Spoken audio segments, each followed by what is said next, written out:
Good evening to all the radio listeners tuning into our show. Welcome, everyone. Greetings from your friend, Alex Morgan. It's a warm night here in Los Angeles, California. Reasonably warm temperatures for the beginning of a summer that promises record-breaking heat. Here in Hollywood, at 7:05 on a still sunny evening, the thermometer reads 67 degrees Fahrenheit. Today, the highest temperature recorded downtown was 85 degrees Fahrenheit. Not too bad compared to the temperature in the San Fernando Valley, which surpassed 95 degrees.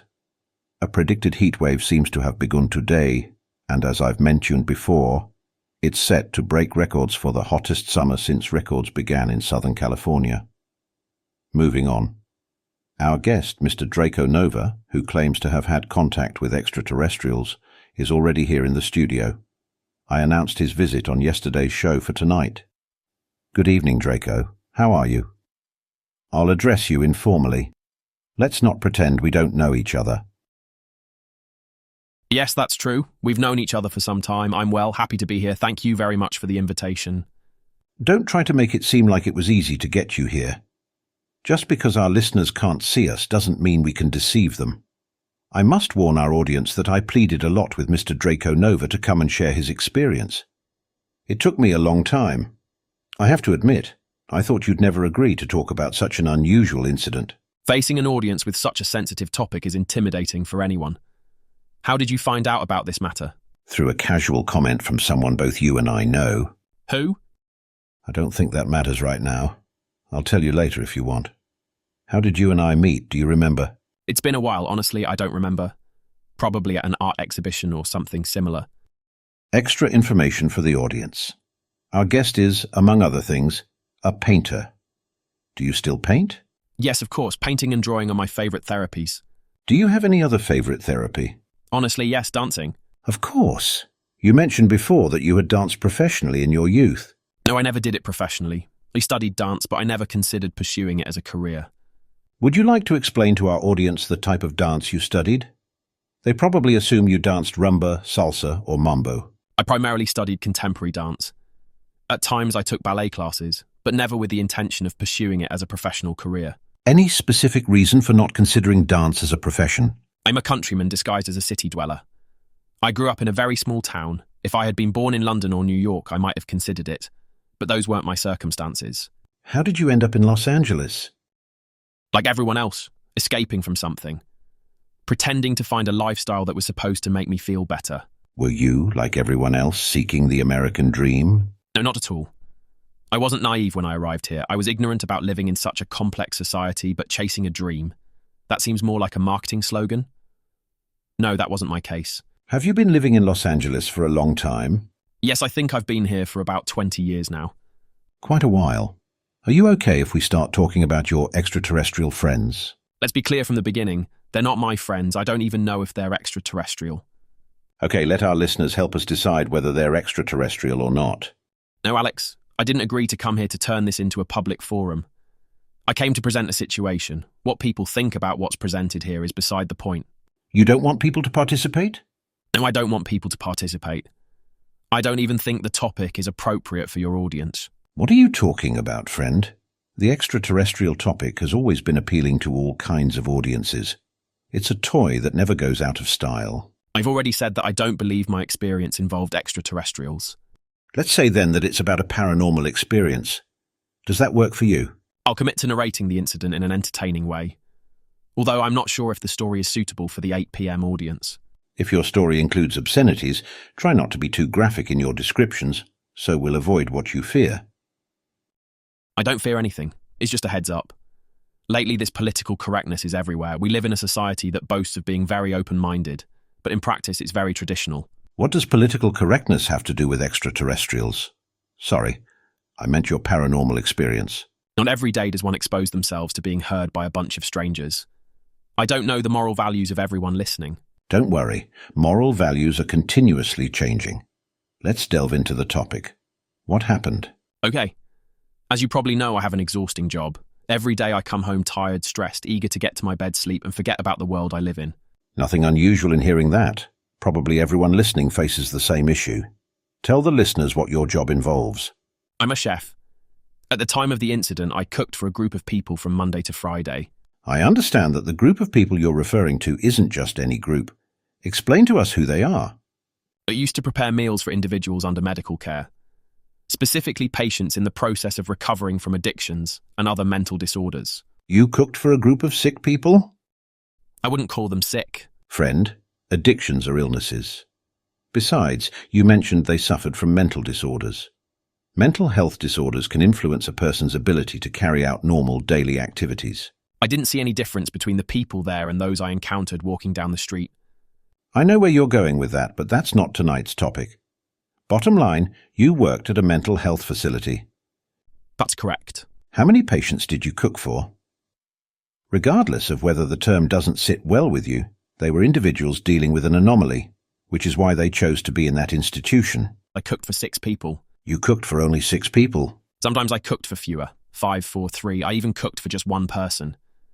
Why were there so few people? It's a regulation imposed by Los Angeles County. These types of facilities can't attend to more than 6 patients at a time. Patients live in that place for the duration of their treatment. It seems the number of patients can vary. What causes that? When residents finish their treatment, they leave and new ones arrive. Some stay for months, some only last 2 or 3 weeks. It all depends on the type of treatment they need.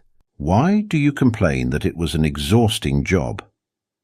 From my point of view, cooking for 6 people doesn't seem tiring at all, especially considering it's what you've been doing for several years. Your improvisations in the kitchen must have been well calculated. What made it so challenging? Explaining that is a topic for another show, and I didn't come here for that. I imagine it has to do with what I mentioned before. You cooked for a group of people that wasn't just any group of people. That's right. I cooked for a group of people who weren't like you or me. From the way you say it, I gather that you and I are in an unfavorable position. That's a slightly touchy subject. It's better not to delve into it. You and I have had a previous conversation. We've clarified some things that you'd prefer not to touch upon. But remember, there's an audience listening. We should provide an explanation for this mystery, don't you think? The group of people I cooked for belongs to the American elite. That doesn't surprise anyone. Be more specific. I know you're a personal chef, accustomed to working for millionaires. Enlighten us more about this particular situation. What makes this group of people so special that talking about them becomes a touchy subject? Calling it touchy was an exaggeration on my part. I believe you, but that idea doesn't come from nowhere. There's a backstory regarding the group of people you worked for. Tell us, to understand a bit more. How close can you get without feeling vulnerable? What else can you reveal about that group of people? It's not advisable to be so curious in these circumstances. You're the one who brought up the topic. Don't leave us hanging. They are people who belong to the 1%. I believe that's what they've been labelled as. The 1% of American society? The group of people you worked for belongs to the 1% of the wealthiest people in the country. Is that what you mean? The people I cooked for in that place, yes. They all belong to the 1% of society that holds power, wealth, and political influence. Are you still working at that place? If I were still working there, I wouldn't have agreed to come here and disclose what I've come to disclose. No, I don't work there anymore. The 1% of people in the United States is a lot of people. Currently, it's around 310 million people. That's a lot of individuals. There are countries that don't have that many inhabitants. Yes, the 1% of Americans is a lot of people, but it's not the number that's important. Tell us more about the people you worked for. I imagine they're individuals related to Hollywood, Wall Street, Silicon Valley. Yes, what you're saying is correct. Could you try to give us more precise details about them? I'm not going to mention names, Alex. We've talked about this already. Did the paranormal phenomena happen in that place? Are some high-profile individuals likely involved? Is that why it's not convenient to reveal information about these people? No, none of that. That's where I was working at the time the incident occurred. Does that place, those people, have anything to do with the matter that brought you here? Yes and no. That's the kind of answer that's frustrating. Remember, we don't have all night. Is it relevant to talk about that place, those people? Will it help us understand the case? Partially, yes. Let's move things along. Get to the point, please. The day of the incident, I was still working at that place. Do you remember what day it was? I remember it perfectly well. It was Halloween night. Ah, I see. Halloween night. A great start for an interesting story. I hope there are ghosts, Dramatic twists, tension, drama, suspense, and those tricks that Hollywood movies have accustomed us to. Will they be there? I'm sure they'll be there. But nothing like Hollywood movies. In fact, this is something Hollywood never touches. Ah, no? Hollywood has devoured all taboos: power, sexual lust, the rot of corruption, political machinations, the darkest secrets of religion. No subject has escaped the voracious appetite of the film industry. Except for markedly scatological films like Salo by Pier Paolo Pasolini, or provocatively themed content like those by Lars von Trier.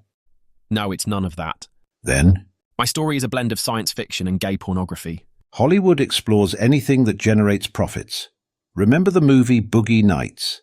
That's a direct immersion into the adult entertainment industry. Yes, but Boogie Nights portrays the world of heterosexual pornography. The subject of gay pornography in American cinema continues to make people uncomfortable. What do you think causes that? Hollywood is afraid of the penis. Gay pornography involves erect penises. There's nothing more pornographic than a hard erect. Are you suggesting that your paranormal experience involves orgies among men? Yes, there's something of that, but I wouldn't use the term orgies. A gathering of men? I don't know where this conversation is going. I suggest you hasten. Okay? Halloween night is a very important event in the city. Halloween night is important throughout the United States. Yes, I know, but the Halloween celebration in West Hollywood is another story. A real chaos. I don't think there's a more chaotic Halloween celebration anywhere else in the country. Keeping that in mind, I wanted to take precautions. I live near the community college, right in the heart of Hollywood. In what part of the city were you working at that time? On Beverly Hills. You had to cross West Hollywood by necessity. Exactly. Crossing West Hollywood at any time of day is already insane. But with such a crowded celebration, maneuvering through that crowd was simply impossible. Halloween turns West Hollywood into a giant parking lot, both for cars and people. I know, I've experienced it. Many spend hours behind the wheel, desperately searching for a place to park and never find one. Traffic is already a regular nightmare in this city. Halloween in West Hollywood becomes the epicenter of a gathering everyone wants to attend. So, what did you do? I took a shortcut. I decided to skirt around the city. That day I left work at 7 in the evening. Being in Beverly Hills, it was easy for me to head up into the hills. I took Beverly Glen Boulevard, which crosses all of Bel Air and leads to Mulholland Drive. My idea was to cross the entire city by driving along that road and exit onto the Hollywood freeway. Mulholland Drive is a road that winds along the entire chain of hills separating the cities of West Hollywood and Hollywood from the vast San Fernando Valley. You took a longer route to get to Hollywood, which is where you live. I thought taking Mulholland Drive was a good option. I don't like the crowds of celebrations like Halloween, and that night I was very tired. I needed to sleep to regain energy. The next day, a tough day at work awaited me.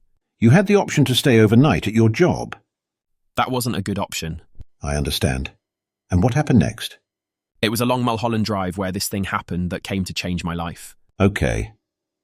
Your extraterrestrial encounter, or whatever is the correct way to name it, happened while you were driving on a road. That's right, that's what happened. Many people claim to have had these kinds of experiences while driving at night on lonely roads. It seems this is one of those cases. How exactly did it happen? As I had imagined, Mulholland Drive at that time of night was a deserted road. I had already passed through the inhabited area when a bright spot in the sky caught my attention. Its brightness was so intense that it reminded me of childhood days, when in December, kids help at home to set up the Christmas tree. That glow reminded me of the star placed at the top of the Christmas tree. I remember starting to smile when those memories brought that image to my mind. That day had been particularly tough at work. I remember leaving work with numb hands on swollen feet from standing for so many hours, and a backache, undoubtedly caused by the same. Alex, being a chef working for millionaires is a job that has nothing glamorous about it. The level of creativity demanded by the job is insane. Pleasing people who, with a smile, tell you they're never satisfied can be humiliating at times.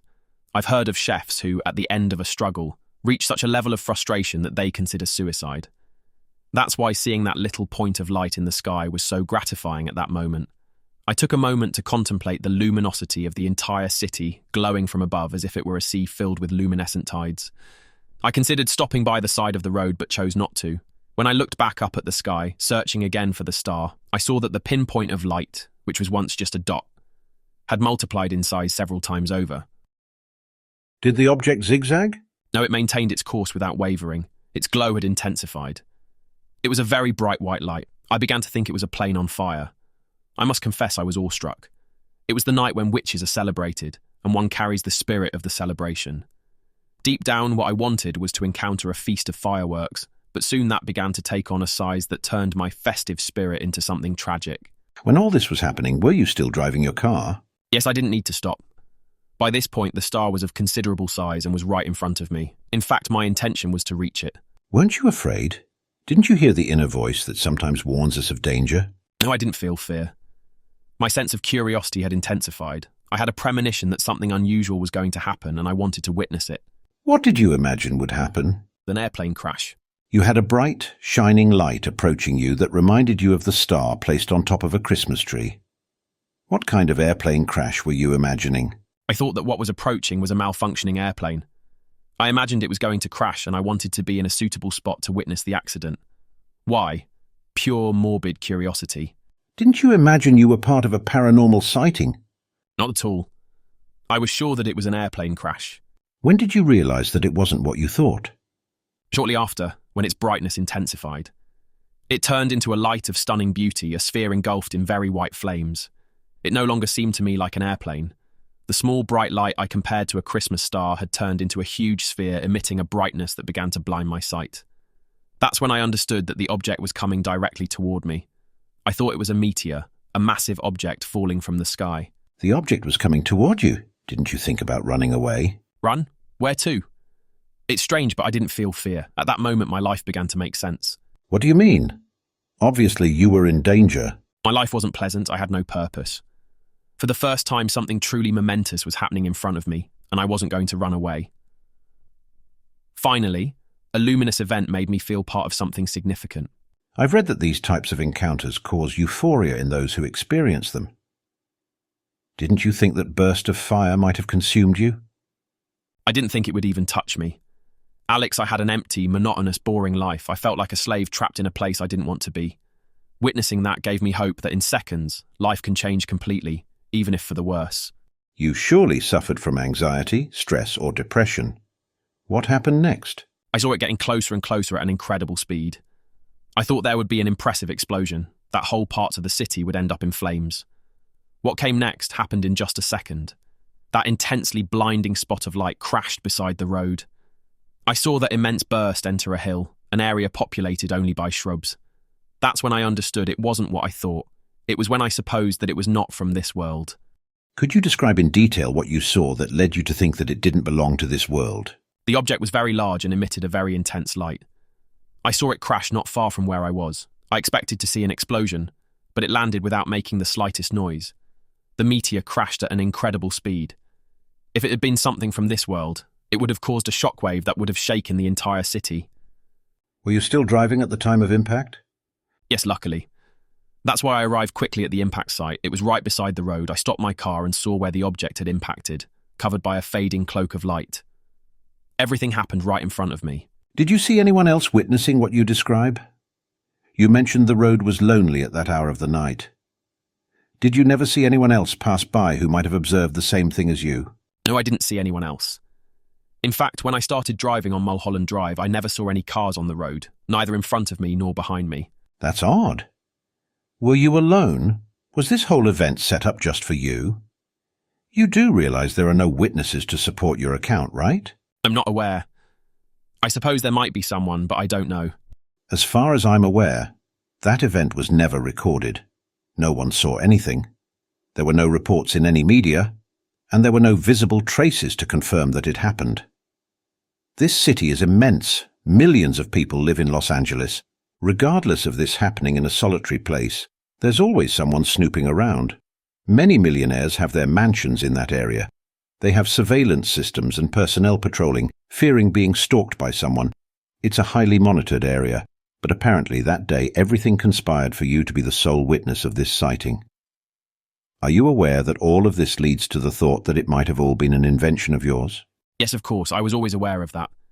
That's why I kept it a secret for a long time until I had to explain certain events that began to occur. What kind of events are you referring to? Certain accidents I was involved in later. But we'll have to continue the story for what comes next to be understood. So, do you stand by the truthfulness of your account? Of course, I have no need to engage in the game of lies. Let's get to the point. When did the contact with the paranormal happen? The enormous luminous object crashed in an empty field. The light patch covering the impact site was about the size of 4 tennis courts. Don't evade my question. When did the contact with the paranormal occur? The contact with what fell from the sky happened later. First, I dedicated myself to observing the light fading over the impact area, and within a few seconds, I entered a hypnotic trance. What's a hypnotic trance? And what makes you think you entered into a trance? My curiosity led me to focus intensely only on the phenomenon in front of me. All my senses were fixed on that. I forgot about the world. It was as if I was receiving precise instructions from somewhere and I had no will to question or reject what was being indicated to me. Precise instructions from whom? God, so much drama. What happened next? Do you find it dramatic? Just wait until you hear what comes next. You promised me something appealing to the audience, and so far, all you've given me is a tale similar to many others out there. I even think you could be accused of plagiarism. Are you insinuating that I'm lying? I remind you that I refused this interview many times. I didn't ask to be here. Yes, that's true. But you also have to agree that these kinds of matters lead to all sorts of falsehoods. There are many charlatans seeking their 5 minutes of fame. They take advantage of an audience always hungry for sensationalism and scandals. A morbid interest that ends up generating nonsense like the chupacabras, admit it. You must have heard more than nonsense to insist so much on me accepting this interview. Truth be told, I witnessed something that left me perplexed. That's why I invited you. I hope we get to that point, and you explain what it was that I saw that deeply impacted me. To this day, I still don't understand that situation. I ask you to continue with the story. Apologies for everything earlier. You left off saying that, on the roadside, you saw a blanket of light disappear. Okay. When I saw the light fading, I realized everything around me was still and there was no sound. I don't know if it was because my ears were blocked, but not even crickets could be heard. The wind stopped blowing. I experienced a sensation as if time had stopped. I was motionless, unable to move. It's not that I wanted to move, but I felt like my body weighed a lot. I felt a cold sweat and numbness all over my body. The expression on my face froze. I kept my gaze on the same target until the blanket of light covering the place completely vanished. The moonlight amplified so much that I thought it was daytime. I still felt trapped in that state of unconsciousness when, in the distance, I heard voices. They were the shouts of some boys driving a car heading toward me at breakneck speed. Their shouts were deafening, and they were yelling things that I couldn't understand. Having blocked ears is normal when there's pressure caused by atmospheric changes or altitude changes. You know the hills, they're not very high. Altitude and atmospheric changes don't explain anything. The silence reigning in that place at that time was part of the paranormal experience. Accounts of paranormal events defy the laws of physics. Often, there's a lack of logical explanation, but that doesn't mean there isn't one. I'm not here to provide a logical explanation of the events. All I can do is testify to what happened to me. I know, I'm just providing context for the audience. We're diving into the realm of the supernatural. You'll mention unusual circumstances, atypical behaviors, situations that will significantly deviate from what's considered normal. After what happened that night, nothing in my life was normal anymore. Having said that, let's get back to the topic at hand tonight. The car in which several boys were shouting passed by me. I felt the speed of the car, which must have been extreme because as it passed, I felt like my clothes were about to be ripped off my body due to the suction effect. They were on the verge of running me over. With their shouts, they were probably asking me to get out of the way. I could hear those same voices fading as the car sped away until finally the voices disappeared in the distance. It all happened in seconds. Soon after, a second car approached me. Unlike the previous one, this car moved calmly. It was a convertible and several young boys were inside. It stopped by the side of the road. I heard the boys talking without understanding anything. I was standing on the road blocking the lane the car was using. One of the boys got out of the car, approached me and said something I couldn't understand. I couldn't move my head to look him in the eyes. The boy, noticing my confusion, knew something was wrong with me. He insisted on communicating with me, placed his hand on my shoulder, showing compassion. Then, I was able to look him in the eyes, and what I saw was a tall young man with an impressively beautiful face. I immediately felt a sense of familiarity. Seeing him concerned about my state made me assume that this young man was a prize I desired, finally granted. I embraced him and began to cry. You're on the road, disrupting traffic. The driver of a passing car stops upon seeing you in the middle of the road. The man, very upset, gets out of his car to demand explanations, and you fall in love with him? Yes, that's how it happened. I know it's an unusual situation, but we mustn't forget that we're talking about an exceptional case. Today, I understand that at that moment, I was under the influence of something that conditioned me to act that way. Were you on drugs that day? No, I don't mean being under the influence of a drug. At that moment, I was still in a trance. I lost inhibition due to the presence of paranormal activity. It seems like an inner desire manifested itself, emerged when you felt free. In the moment when I was in the boy's arms, my prejudices disappeared. That closeness turned into a sexual encounter. I noticed an increase in my desire, and I assumed the boy shared similar sensations. I presumed he was my lover and began seeking to satisfy my sexual demand in him. When he realized my intentions, he abruptly moved away from me. I didn't feel guilty or ashamed. Without the slightest hint of shyness, I approached him again. We locked eyes for a few seconds. I listened to his breathing and interpreted the sound he made while breathing as an invitation. As I approached the boy again, I noticed a sparkle in his eyes that I hadn't noticed before. You're exposing your private life, your emotions, your most intimate desires. The trance you claim to have been experiencing exposed your vulnerable side. I'm not afraid to show myself as I am. My experience with the paranormal was essential in shaping and updating my way of being and thinking. My sexual desire for that boy was something I fantasized about every night. The paranormal event made it a reality. Was he truly as beautiful as you describe? His being represented the closest manifestation to what I conceive as perfection. And did he actually agree to fulfill your most intimate desires? When I was in his arms, I felt his heart beating with great intensity. I thought there was a possibility that it would culminate in a gratifying experience for both of us. Seeing the sparkle gleam of his red lips, I imagined that he was challenging me to take the initiative. There was about 3 feet of distance between us. It was easy to approach him in a second and give him a kiss. He didn't pull away. He seemed pleased, and I kissed him again, but this time with the voracious desire of a lover burning in flames. I clung to him like a magnet. The boy participated. He didn't resist. It was the commotion caused by his friends who, on seeing us kissing, verbally assaulted us. That commotion snapped him out of his trance. His friends were scandalized. They had already gotten out of the car and were encouraging him to hit me. The boy angrily separated from me and threw me to the ground. He looked confused, but at the same time ready to beat me. From the ground, I saw him about to charge at me. Like a bull, feeling defenseless, I closed my eyes, resigned to accept whatever fate had in store for me. Were you aware that you were the one who initiated the altercation? No. I was a hungry person. I stumbled upon an exquisite feast on a desolate path and, without questioning its ownership, claimed that gorgeous feast without considering the possible consequences. And what did the owner do when he found himself deprived? He resisted the urge to beat me up and left. Surely he was afraid of physically assaulting you in a public place. He ran away from you to avoid a confrontation with the police. We were in an abandoned place in the middle of the night. The group of boys was disoriented, stressed by being in an unknown location. Those boys were not from the city. Unfamiliarity with the surroundings made them feel scared. They were Swedish tourists. How did you realize they were foreigners? Did you talk to them? No, I sensed it. At that moment, I had the gift of divination. I didn't need to interpret dreams or read tarot cards. The information came to me instantly. I had the ability to perfectly interpret the living language of people, facial expressions, emotional states, and body language. You approached him, sexually harassed him. It didn't escalate further because you weren't alone. His friends were in the way. He left, ashamed that his friends had seen him in the midst of an encounter with you. You're right, although you must consider that I was under the influence of paranormal activity. I don't take risks like that. In my daily life, I always avoid dangerous situations. I don't have the confidence or determination necessary to effectively seduce strangers. I prefer to act like a coward in those circumstances. So, were the extraterrestrials the ones who came to provide you with inner security? Sorry for mentioning the word again. I'm starting to accept that you might be right.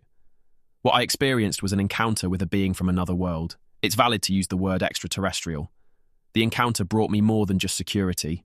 You'll understand later what I mean. At what time did the extraterrestrial appear? Shortly after the boys left. I was still lying on the ground. I got up, crossed the road, and went to the spot where I had seen that light disappear. I began to inspect, but found nothing. There was no spaceship. The whole place was empty.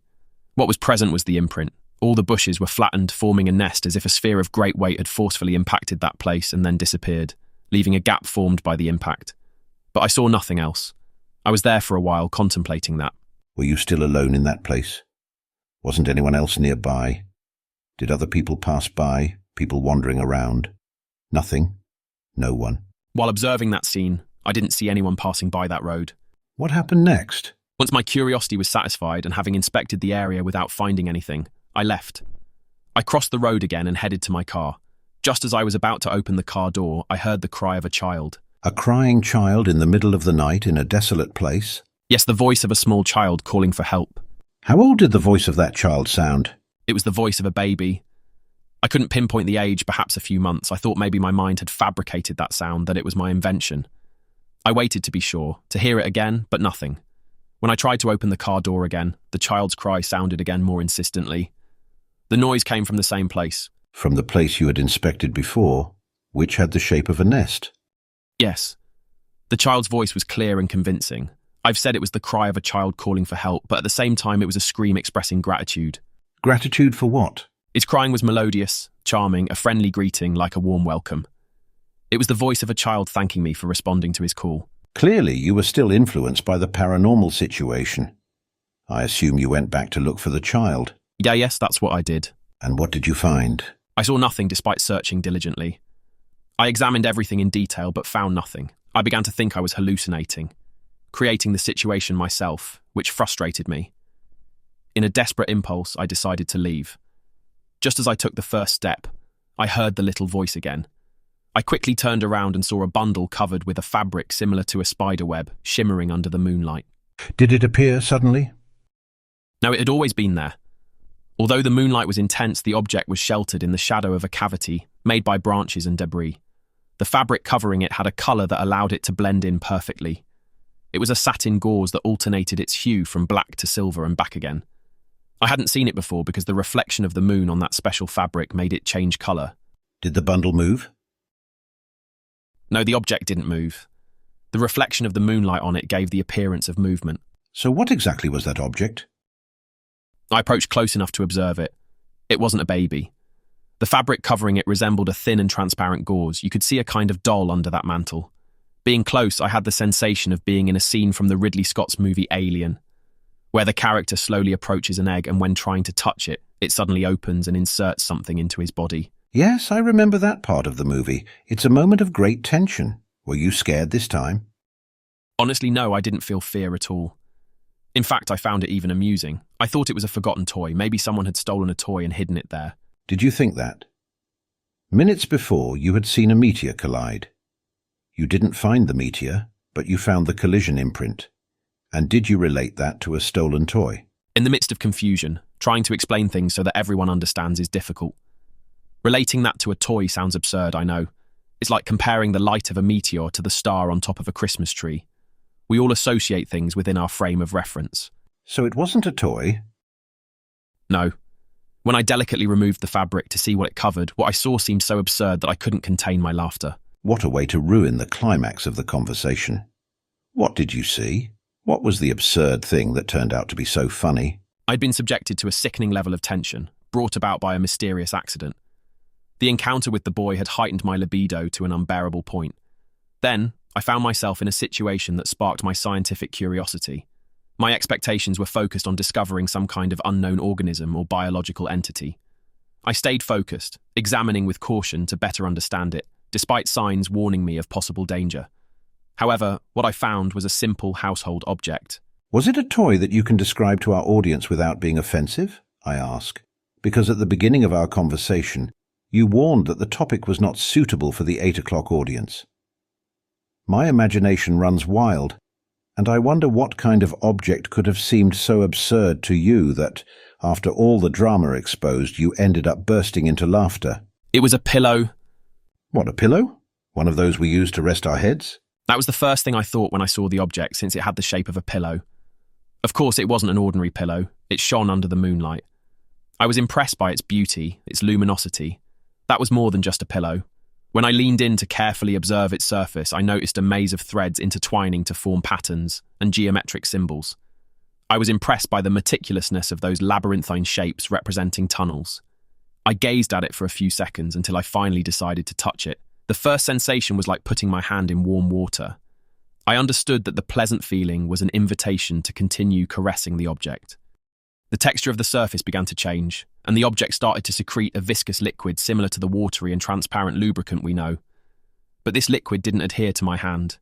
Even stranger was seeing my hand start to sink into the object. What material was the object made of for your hand to sink into it? I don't know. I was immersed in experiencing the sensations that this phenomenon provoked in me. Investigating the material of the object didn't matter. To this day, it's difficult for me to answer that question. I insist. What material was it made of? You've mentioned that the object secretes a viscous liquid. What material did the body of the object resemble? Is light a material? Light has no mass or volume. Light is an electromagnetic wave. Light is not matter. The object was composed of light and temperature. But it was a solid light because to the touch it felt like matter. You could touch it and it had texture. It had the solidity of transparent resin. I felt as if I were moulding clay. So it was more than just light. You mentioned feeling pleasure. What kind of sensations were you experiencing when touching it? The sensations were continuously changing. At first it was like entering a warm, soft and welcoming space. Then it transformed into a watery sensation. I felt like I was floating in a stream surrounded by aquatic plants and being carried away by a flow of warm water. As I introduced my hand into the object, I experienced the sensation that my body was filled with small bubbles, and these, once inside me, began to burst, causing small orgasmic explosions. When I breathed, the oxygen I inhaled tickled all the cells it oxygenated. At the same time, I felt how my body was illuminated, as if it were a mirror reflecting the entire Milky Way. I've heard of hallucinogenic mushrooms that provoke a similar sensation. Yes, I've read about them too. If you're insinuating that I was under the influence of a similar substance, you're mistaken. I don't use drugs. If everything you're saying is true, I must admit you have an insatiable curiosity. Clearly, exploring the unknown is your strength. I might even suggest that your bravery is exceptional. However, in these circumstances, with that thing devouring your hand, didn't you feel fear? Let's say that my passion for exploration is stronger than the fear I may feel while doing it. In that situation, I would have been paralyzed, trembling so much that it would have been impossible for me to articulate any words, with a cold sweat covering me entirely, and a heart rate about to make my heart explode. I would feel that too if I were swimming in the middle of the ocean and a hungry shark lunged at me. Are you calling me a coward? No. In the circumstances I was in, you would have reacted the same way I did. That object invited comfort. Oh, really? My narrative doesn't seek to describe an event with catastrophic results. Tragedy is not part of this experience. There are no deaths, conspiracies, or invasions from other worlds. Oh, isn't it? Where's the appeal then? Remember, you promised us something enjoyable. Yes, I remember. I also mentioned that the topic is exclusively for an adult audience. Please, let's avoid explicit sexual obscenities. Are you suggesting that the pillow has sexual connotations? The pillow was a living object, and as such it generated unexpected reactions. What do you mean by a living object? Please explain more thoroughly. It was November and it was cold. I was in the hills in the middle of the night, tired and hungry. When I came into contact with the object and began to explore it, I saw that my entire hand could fit into what was expanding. Then the idea arose that my whole body could fit into it. Was it really possible? Did you manage to fit into it as if it were a sleeping bag? I was shivering from the cold. If you find yourself in a rainy place and come across a cave, you enter it. Then curiosity invades you to find out if there's something more inside. So you used the object as if it were a sleeping bag? Exactly, I thought that could be a good shelter. And then what happened? Did you decide to use it as a sleeping bag and spend the whole night inside? No, it would have been better to spend the night in my car. So what did you do? I decided to take the object home with me. Your adventurous spirit drives you to take extreme risks. If I had been your roommate at that moment and had seen you come home with that object, and you had kindly told me the whole story, I would have run away from that place. Why? Out of caution. Right now, you're reminding me again of the movie Alien. The crew of the Nostromo spaceship receives a distress signal from an apparently uninhabited planet. The ship lands and sends an exploration team to investigate the origin of the signal, which comes from an underground cave. Inside the cave, the team discovers a series of eggs. A team member gets too close to one of the eggs, and suddenly the top opens. The curious man leans in, at which point an alien creature living inside it jumps out and quickly attaches to his face. The other crew members, terrified, bring him back to the ship. Ripley, played by Sigourney Weaver, who is in charge on the ship, refuses to let them in citing safety protocols. She knows the potential danger of the alien creature. Ripley stands firm in her decision, facing growing tension. Eventually, the doors open, and the alien enters the ship attached to the crew member's face. Everything Ripley predicted unfolds as the movie progresses. The alien becomes a monster and ends up eliminating the entire crew. Was this your case? In the movie, Ripley survives.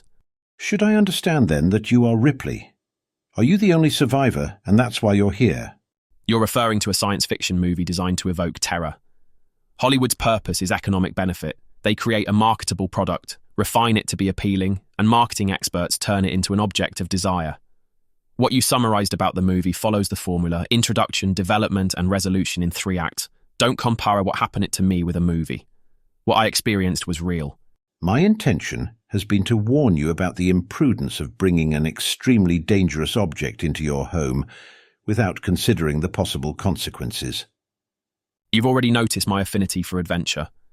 The level of dopamine it generates is intense. You must consider the heightened state of excitement I was in. And acknowledge that you were in a state of illogical thinking. Yes, it's true. Nothing was logical.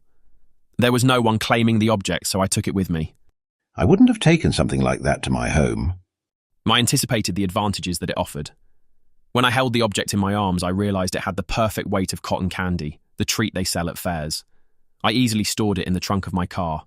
While driving home, I couldn't stop thinking about it. The hand that was inside the pillow remained warm with a strange tingling, while my heart was beating fast. Upon reaching my building, I hurried to my apartment as I had an impressively strong erection. It was urgent to be in private. I don't understand the connection between the object in question and your sudden sexual impulse.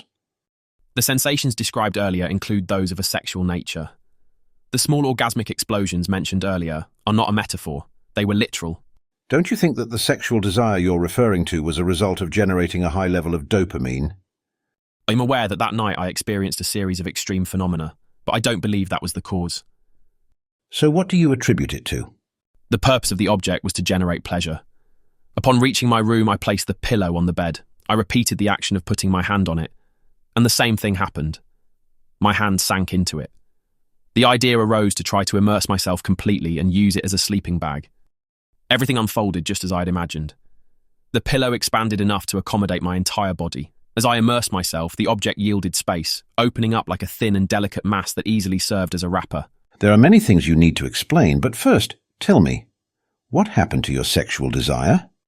I would say it intensified due to a combination of unexpected sensory stimuli. Please give us a detailed explanation.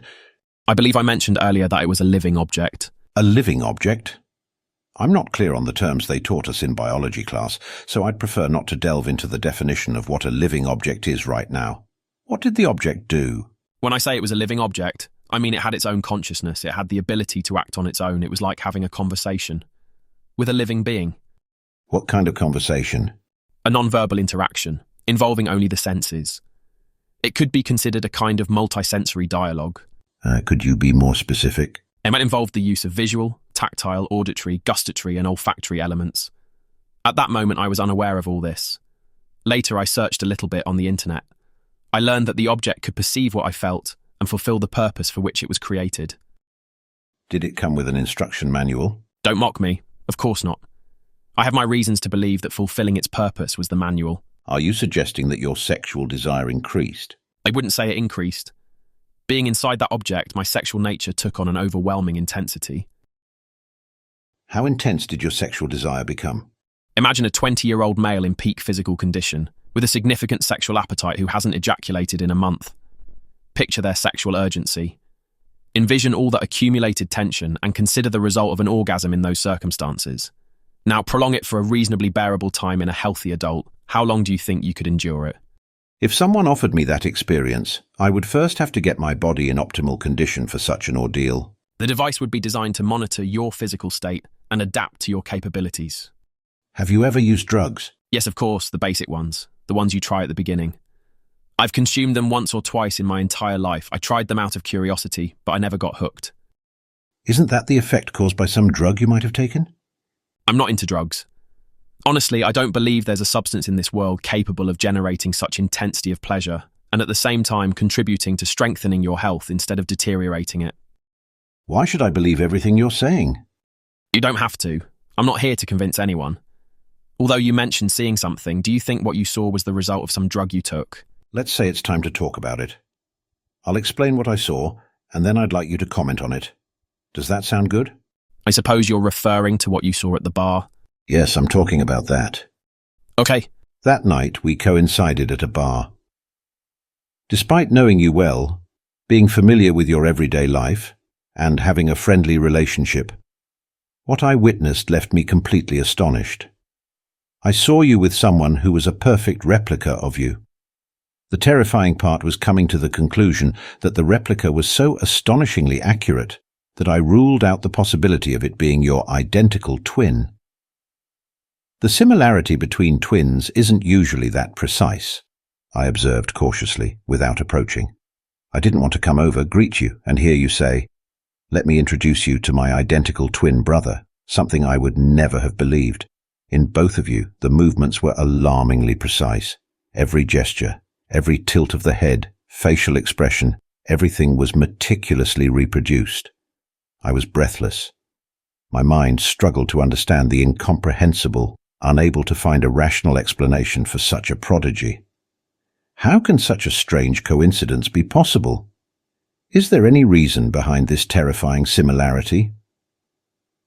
That person imitated your movements, your walk, the way you looked, because that person looked like you, walked like you, moved like you. Their face had your same expression, the same skin tone, the same number of freckles, the same number of hairs. There was a synchrony in movements and attitude that horrified me. What do you say to that? Yes, it's true, we were both physically identical.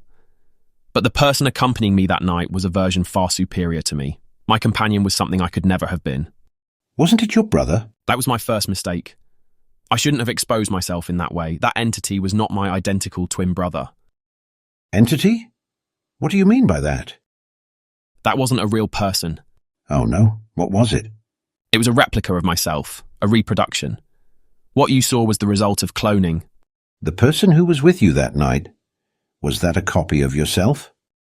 Yes, that person was the product of cloning. It seems like we're delving into a deeper topic. Cloning involves creating genetically identical copies. Did you clone yourself? Yes, but the copy wasn't genetically identical. It far surpasses the original. Changes were made in the process to correct some flaws. Will you tell us how that happened? Will you tell us how you cloned yourself? Yes, of course. That's why I'm here. So, what I saw was your clone. And how did that happen? If I were to give an answer now, I would say it happened by accident. What, an accident? How did that happen? Many things have been discovered by accident. Oh, really? Like what? Penicillin, plastic, radioactivity, microwaves, painkillers, cheese, wine, yeast, etc. Many things. Well, yes, but cloning an adult human is another matter. Don't forget, we are talking about something that doesn't belong to this world. You listed things from this world discovered by accident. I might be mistaken in using the word accident. What I did was accidentally discover a resource for which that artifact has been designed. And you say the copy far surpasses the original? What you saw was a significantly improved version of myself. What attributes surpass the original? It doesn't get sick. The environment doesn't affect its mood. It has no moral or ethical values. Lacking them, it has no prejudices of any kind. It's a programmed entity to interact with humans, and in doing so, it adapts to the circumstances of its possessor without conditioning you in any way. It's like interacting with an angelic being with an IQ of 300. It's pure artificial intelligence, flawlessly perfect. You state it with such conviction that it seems like you're trying to deceive me. You offer the product with so much enthusiasm that it reminds me of those advertising campaigns promising a miraculous product that turns out to be a scam in the end. I'm not selling anything. Also, the product I describe is not available. Could it be that this artifact that clones people and in the process perfects them is the solution to many emotional problems faced by humans? I'm not a philosopher or a social anthropologist. I have no answer to that question. Would you recommend the experience? If something like that were available to the common citizen, it would be everyone's favourite addiction. It surpasses any imagined drug. Draw your own conclusions. Let's engage in the game of speculation. Does perfection exist? At the risk of sounding pedantic, I confess that now more than ever, I don't believe in perfection. Does my answer disappoint you? Doesn't what you described earlier come close to perfection? The problem is not the object itself. The problem is us humans. How did cloning happen? The night you saw me at the bar, I went out to celebrate with my companion, my clone. I didn't expect to run into someone I knew. By the way, I didn't expect you to be gay. Yes, I am gay. The bar was gay. What were you celebrating? It marked a year since I found the object. A year? Significant things must have happened to go out and celebrate. A year living with that is a long time. What happened? Start by telling us how the cloning happened. Wait, you're getting ahead of yourself. A lot of time passed before we got to cloning. Summarize the information. Anything related to cloning is relevant. Your adventure from that night has been interesting and amusing, even relaxing, I would say. However, many might believe it's fictional, that you made it up to feel important. Alex, you yourself have said you've seen something that left you perplexed. Yes.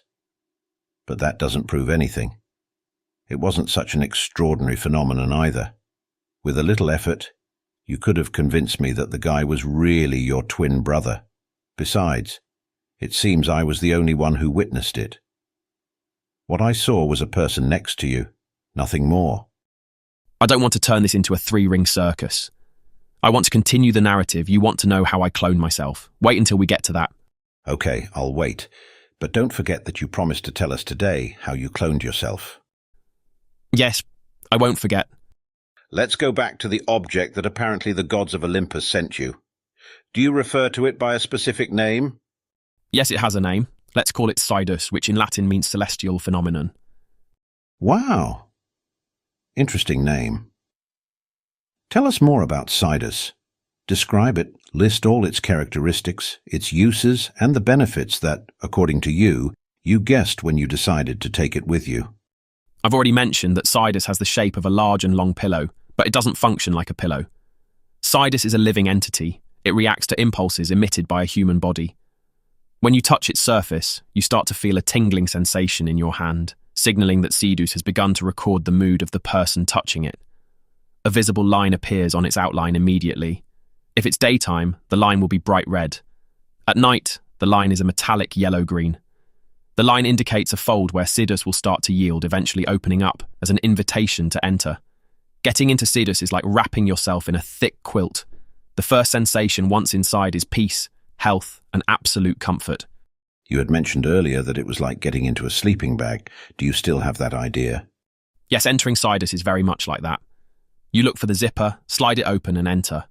The difference is that once inside, it takes control of the entire situation, reading your desires or needs. As it wraps around you, it transports you to a universe imagined by you. Before giving us details about the universe that Sidus transports you to, is that thing connected to electrical power? No. Sidus generates the energy required to carry out its functions. It feeds on solar radiation captured by particles floating in the surrounding environment. If I found something like that on the street, I would automatically assume it's something not from this world. I don't think so. When I first saw Sidus, I assumed it was a pillow. You might think it's something novel due to the colours it produces. Could Sidus then go unnoticed by many if found on the street? And it would surely attract attention if found in a garbage bin. On the outside, Sidus is like a colourful piece of art. If you find it in an artefact or camping gear store in the forest, I don't know. What does Sidus look like on the outside? The exterior is iridescent, pearlescent, changing colour and brightness, displaying a range of colours as it interacts with light. When it gets dark, its shades light up faintly, giving the impression of an illuminated lamp. Its colours during the day are pale. At night, they darken and turn blue, grey, green. The interior is a bit more complicated to explain.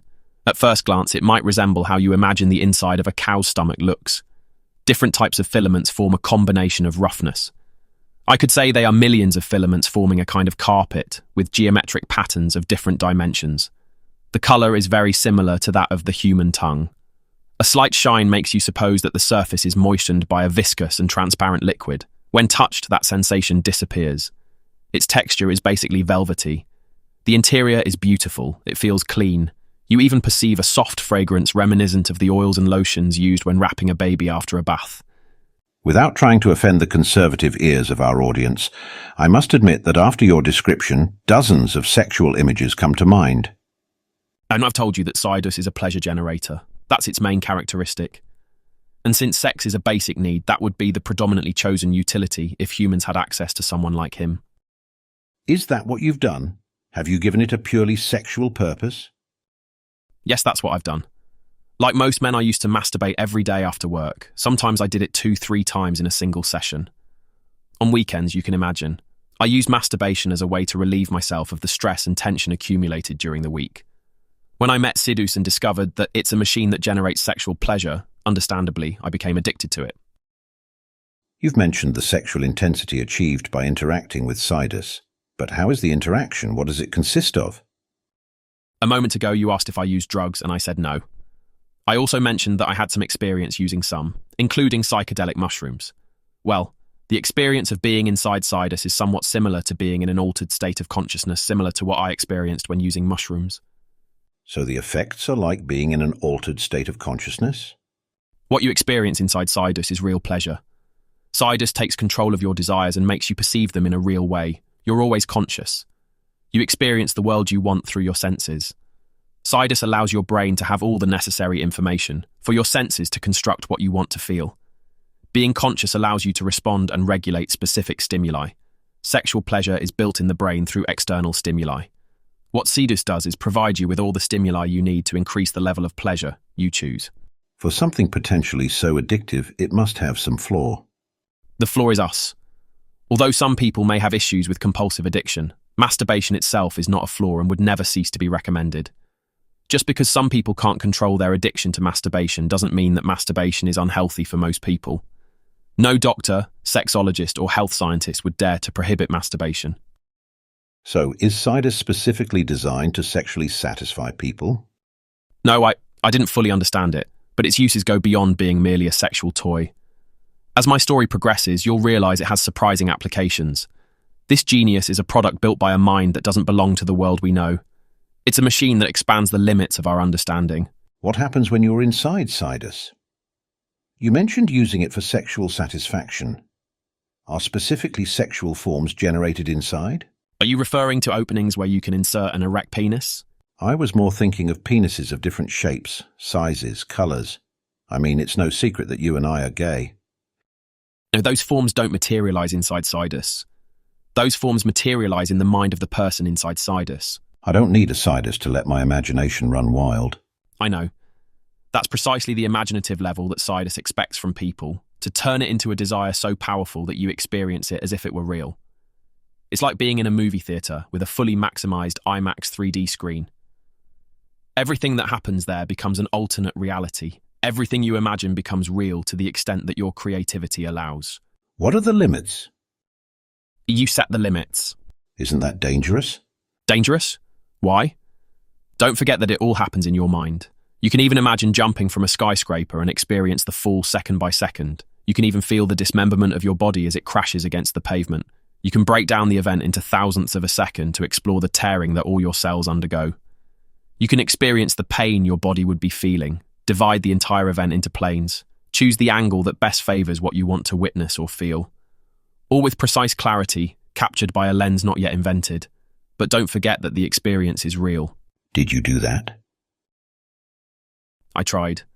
The fear I experienced during the fall was so intense that I thought I would have a heart attack, and I stopped there. I didn't reach the pavement. You have to be made of steel to endure that level of pain. You leave me speechless. So Sidus is not just a machine for sexual pleasure. No, Sidus's main function is to gather information. The beauty of its design and the sensual pleasure it offers are just lures to attract people into its jaws. I don't understand what you mean. Imagine that Sidus is a flower that emits nectar. It attracts you with its beauty and then rewards you by letting you experience the emotions you desire. The nectar is a sweet and energy-rich substance found in flowers. Its function is to attract pollinators. Sidus attracts you, offers to give you pleasure. In exchange for what? I already told you. Sidus is a device that collects information. Human information? Yes, layers and layers of information that we have accumulated throughout our lives. What is the purpose of collecting that information? The purpose is still not very clear to me. I don't believe you. I'm sure you know. What else happens inside Sidus? Our prenatal memory is activated. Explain, I don't understand. Being inside Sidus creates a sensation similar to what a fetus feels when it's in the mother's womb. I don't think I have a good memory of that. I'm feeling nauseous. Something must have happened in your prenatal stage that remembering it disgusts you. Are you serious? The fetus has memory. I don't remember exactly when the fetus begins to show signs of brain activity, but the nervous system is one of the first to develop. Do you believe in the theory that the fetus is aware of everything happening around it, just like born humans? Yeah, definitely. All the images that came to my mind with a sexual connotation disappeared when I pictured myself floating in the amniotic fluid, surrounded by all those viscosities. I mean, the fetus is the result of a sexual act. It's most likely that your mother continued to engage in sexual activity during your gestation. I suppose so. It is known that during pregnancy, many women experience an increase in libido. I think we are deviating from the topic. I don't feel like speculating on what my mother did with my father while I was in the womb. We're talking about sex. To explain what happens inside Sidus, I've had to resort to the image of the fetus floating in the amniotic fluid because that's exactly what happens when you're inside Sidus. The rough texture formed by millions of fine filaments adheres to your body. At the same time, a viscous liquid of reddish colours like diluted blood is generated, which might repulse you. However, you overcome that when you start experiencing an unprecedented pleasure. But it's all just appearance because they are not liquids, they are millions of radioactive particles floating around you, causing sensations of absolute well-being. Earlier, you talked about your fondness for masturbation. There's no doubt that what you were doing was manipulating your penis. We have a clear image of what masturbation implies. When you mention unprecedented pleasure, what do you mean exactly? What part of your body is involved? The brain. Everything revolves around that. But there must be something else undergoing modifications. Yes, of course. There's penile erection and anal frenzy, if that's what you mean.